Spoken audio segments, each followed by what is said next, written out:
चैत्र के महीने में इन्हीं नवरात्रि में शंकर भगवान के उस अशोक सुंदरी की जगह पर शहद का भाग शिव जी की ओर रख दें। महाराज, अगर घर में संपदा की कमी हो या कोई पैसा खा गया हो, रुपया नहीं दे रहा हो, पैसा अटक गया हो, तो उस शहद को शिव जी की ओर मुख कर उस आम के पल्लव की जो डंडी है उसको 11 डंडी को वहां रख दीजिए और उससे अपनी कामना कर आ जाइए। हो सके उस शहद में से थोड़ा सा शहद किसी रुमाल पर, किसी कपड़े में लगाकर उसको रख लीजिए। जिस व्यक्ति से पैसे लेना है, जिस व्यक्ति से पैसे मांग रहे हो, उससे एक बार जाकर मिल लीजिए, एक बार उसको खबर कर दीजिए। बाबा चाहेगा भोलेनाथ तो नवरात्रि में ही पैसा वापिस आ जाएगा, अगर शिव कृपा कर दे। ये बाबा की कृपा। आम का पल्लव कोई साधारण नहीं जिसको कलश के ऊपर रखा जाता है, शिव की कृपा। जिस आम के पेड़ पर स्वयं कामदेव चढ़कर भगवान शंकर के तीसरे नेत्र द्वारा जलकर भस्म हो जाते हैं, वो आम का पेड़ साधारण नहीं हो सकता, सहज नहीं।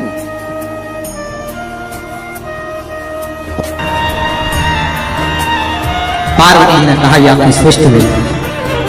पार्वती जी बोली मुझे अच्छा नहीं लगा आपने निर्णय जो दिया, क्या चाहती हो पार्वती? पार्वती जी कहती हैं आज मुझे एक वर देना पड़ेगा। बोलिए क्या वर चाहिए? भोलेनाथ मुझे वर ये चाहिए कि आज के बाद आपकी कोई परिक्रमा ही न हो। मुझे वर दे दो कि शंकर की परिक्रमा कभी नहीं होगी।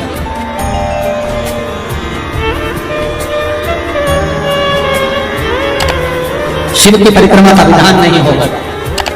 शंकर भगवान ने पार्वती को तथास्तु कर दिया।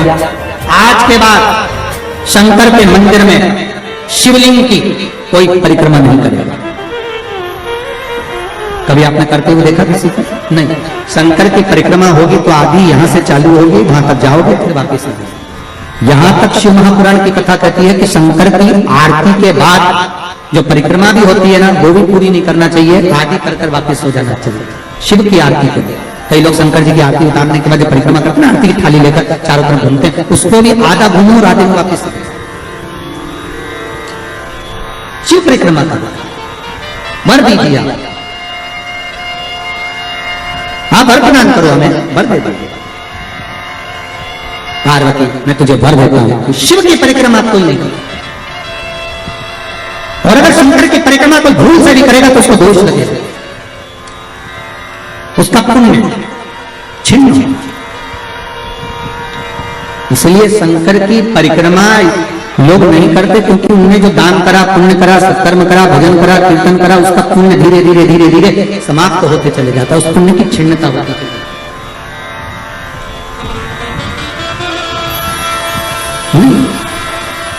पार्वती जी बोले प्रभु हम मेरा निवेदन स्वीकार करेंगे, बोलो क्या बात है? पार्वती जी बोलती हैं आपने गणेश जी को प्रथम पद दिया है तो इस कार्तिकेय को भी प्रथम पद प्रदान करिए। शिव जी बोले ये नहीं हो सकता क्योंकि प्रथम पद एक ही होता है, प्रथम पद केवल एक होगा और वो एक पद मैंने प्रदान कर दिया। अब मैं दूसरा पद कैसे दे सकता? मैं दूसरा पद कैसे प्रदान कर सकता? मैं दूसरा पद कैसे दे सकता? पार्वती एक काम हो सकता है, बोलिए प्रभु। मैं कार्तिकेय को कुछ ऐसा बना देता हूं कि जहां पर गणेश प्रथम पद में रहेगा तो ये कार्तिकेय भी प्रथम पद में पूजा जाएगा। बना दीजिए। भगवान शंकर ने कार्तिकेय को श्रीफल का निर्माण कर दिया। स्कंद पुराण का क्या बनाया है? श्रीफल, नारियल। ये नारियल किसका प्रतिबिंब है? तो कहा ये कार्तिकेय जी का प्रतिबिंब है। किसका प्रतिबिंब है? कार्तिकेय जी का। तो गणेश जी की पूजन जो कलश के रूप में होती है तो उसके ऊपर जो श्रीफल रखाता है वो स्कंद देव है, कार्तिकेय है। वो स्कंद देव, वो कार्तिकेय।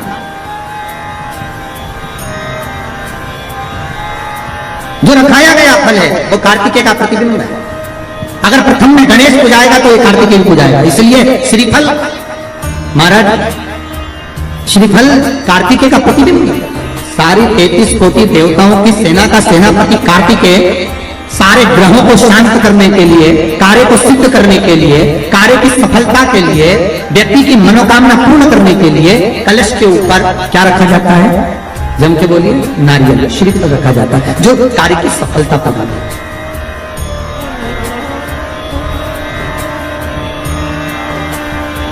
सबसे पहले नवरात्रि का व्रत किसने किया? उत्तर दीजिए। सबसे पहला नवरात्रे का व्रत, नवरात्रे की उपासना सबसे पहले किसने करी थी? भगवान राम। अश्विन के नवरात्रे में भगवान राम ने 9 दिन तक कलश की स्थापना कर लंकाधिपति रावण को मारने के लिए मां जगत जननी की आराधना की। भगवान राम ने मां जगत जननी की आराधना, मां जगदम्बा की आराधना, और कहते हैं मेरे राम ने प्रतिदिन मां आद्यशक्ति को निमंत्रण दिया और मां जगत जननी से विनती निवेदन कर कहा कि आपको प्रतिदिन आना पड़ेगा। इसलिए देवी भागवत में लिखा है कि नवरात्रि में एक दिन, जैसे प्रतिपदा है, पहला दिन है तो 1 कन्या का पूजन करो, द्वितीया है तो 2 कन्या का पूजन करो, तृतीया है तो 3 कन्या का पूजन करो, चतुर्थी है तो 4 कन्या का पूजन करो, पंचमी है 5 कन्या का पूजन करो, छठे 6 कन्या का पूजन करो, सप्तमी है 7 कन्या का पूजन करो, अष्टमी है 8 कन्या का पूजन करो, नवमी है, जम के बोलो, 9 कन्याओं का पूजन करो। और अगर इस तरह से आप पूजन नहीं कर सकते नवरात्रि में, तो 9 कन्याओं का पूजन एक साथ या तो अष्टमी के दिन या नवमी के दिन कर दो, या मध्य में, बीच में भी आप कर सकते हो।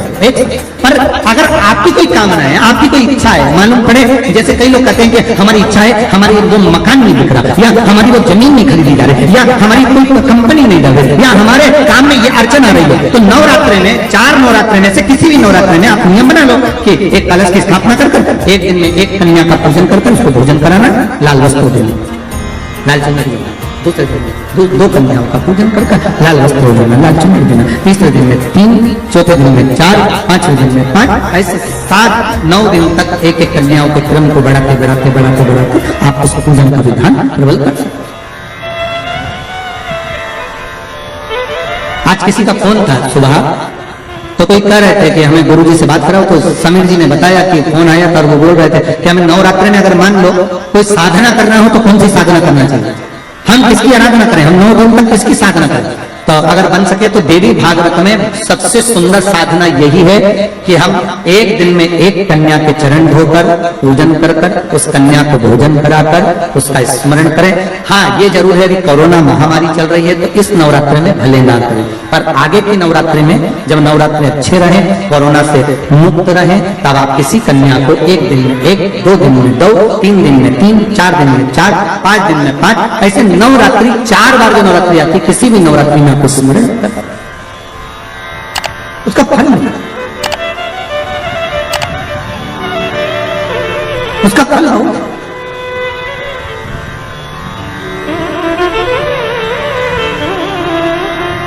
जैसे बेलपत्री का किया गया दान छिन्न नहीं माना गया। किस चीज का दान?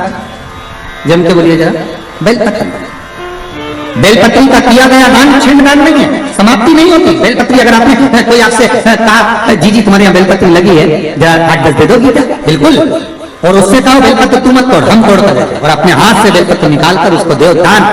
ये छिन्न दान नहीं है, ये समाप्त नहीं होता। ये बेलपत्र का दान अविरल दान बढ़ता है, सुख का दान करता है। ये छिन्न। एक बार आदि शक्ति मां जगत जननी जगदम्बा दुर्गा भवानी भगवान शंकर के पास जाती है और भगवान शिव से मां जगत जननी दुर्गा भवानी ने एक बात कही कि प्रभु सुनिए,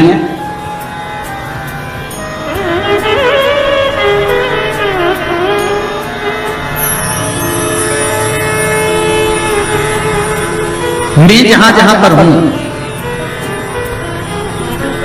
मां जगदम्बा कह रही है कि मैं जहां जहां पर हूं प्रभु आप वहां वहां पर हो ना? शंकर जी बोले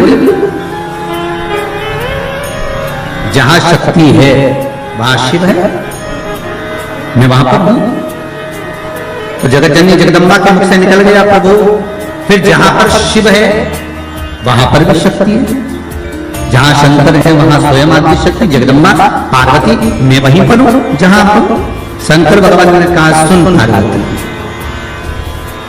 तू जहां पर है वहां पर शंकर है। मैं विश्वास रखकर इस वचन को निश्चित कर देता हूं कि जहां पार्वती है वहां शंकर है, वहां शिव है।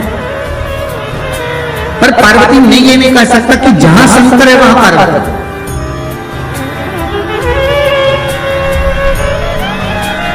जहां पार्वती है वहां शिव है, ये पता है।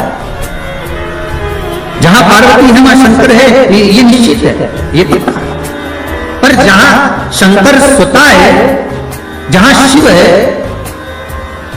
वहां पार्वती हो, ये पता है। इसको मैं निश्चित नहीं कर सकता, इसको मैं पता नहीं कर सकता। पार्वती जी की आंखों से अश्रु बहने लगे। माता पार्वती के नैन अश्रु बह रहे हैं, और माता पार्वती के जब नैन अश्रु बह रहे हैं तो भगवान शिव ने पूछा, क्या बात है पार्वती, हुआ क्या? आपकी आंखों में आंसू कैसे आ गए?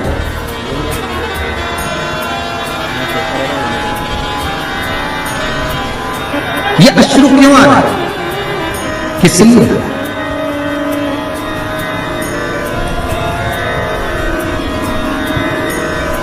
आज हमारे यजमान कह रहे थे कि गुरुजी जरा हमारी धर्म पत्नी को समझाना, थोड़ा सा क्रोध कम कर दो। तो हमने कहा जरा तुम अपनी धर्म पत्नी से बात करवाइए। तो उन्होंने अपनी धर्म पत्नी से बात कराया, तो उनको देखकर लगा कि क्रोध तो करती होंगी, पर यह भी पक्का है कि इनका स्नेह पति के प्रति ज्यादा ही होगा। क्योंकि शिव महापुराण की कथा कहती है कि पार्वती ने शंकर भगवान से 2 वर मांगे थे काशी की भूमि में। पार्वती ने शंकर भगवान से 2 वर मांगे थे। पहला वर माता पार्वती ने शिव जी से मांगा था कि पहला वर दीजिए, जिस पति पत्नी में झगड़ा हो उसमें प्रेम बहुत बढ़े। तो शंकर भगवान ने कहा तथास्तु, तो उसका एक असर तो आज भी दिया। ठीक है, मतलब जब बात समझ आ जाए तो समझ लो कि मतलब शिवजी ने जो वर दिया था वो गलत नहीं है। कि जहां पर प्रेम बहुत हो, पार्वती जी कर रही है कि ऐसा वर दो जहां प्रेम, जहां झगड़ा होगा वहां प्रेम जरूर होगा। तो वहां प्रेम बना हुआ है, वहां इसने बना हुआ है। और दूसरा बार माता पार्वती ने मांगा था कि काशी में जो मरेगा, काशी में जिसके प्राण छूटेंगे, उसको गुरु मंत्र आपको देना पड़ेगा। इसलिए भारत की भूमि के सबसे ज्यादा मुर्दे, भारत की भूमि के सबसे ज्यादा शव अगर कहीं जलते हैं तो काशी में जलते हैं। क्योंकि शंकर भगवान ने पार्वती को यह वर प्रदान किया था।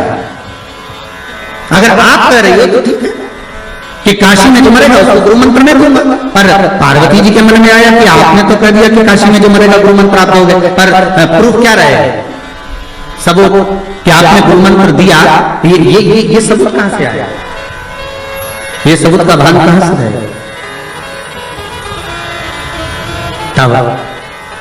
भगवान शिव ने कहा क्या चाहती हो आप बताओ। तो पार्वती जी बोली आप हमको वर दीजिए कि काशी में जो मरेगा ना उसके सीधे कान में गुरु मंत्र आपको देना पड़ेगा। शंकर भगवान के हम तो उलझ गए, वर दे।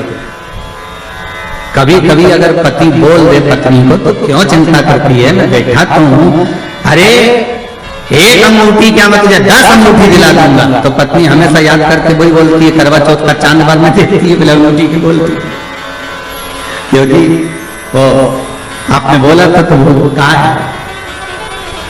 पार्वती मैया तो मौन। शिवजी ने पूछा पार्वती तो चुप क्यों हो गई? पार्वती जी बोली मेरा दूसरा बात कि काशी में जो मरेगा उसको गुरु मंत्र आपको देना पड़ेगा। तो वो गुरु मंत्र कब दोगे?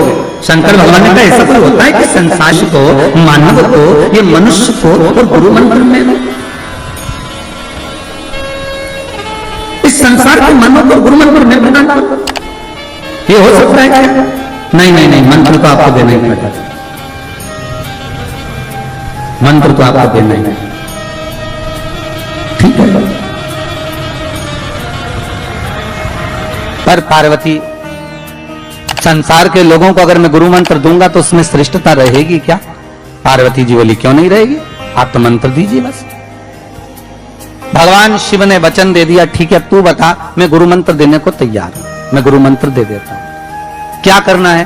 पार्वती जी ने कहा आप एक काम करना, मरने वाले के सीधे कान में गुरु मंत्र दे देना और सीधे कान में गुरु मंत्र देकर और उस कान को बस मोड़ देना, आप मंत्र देना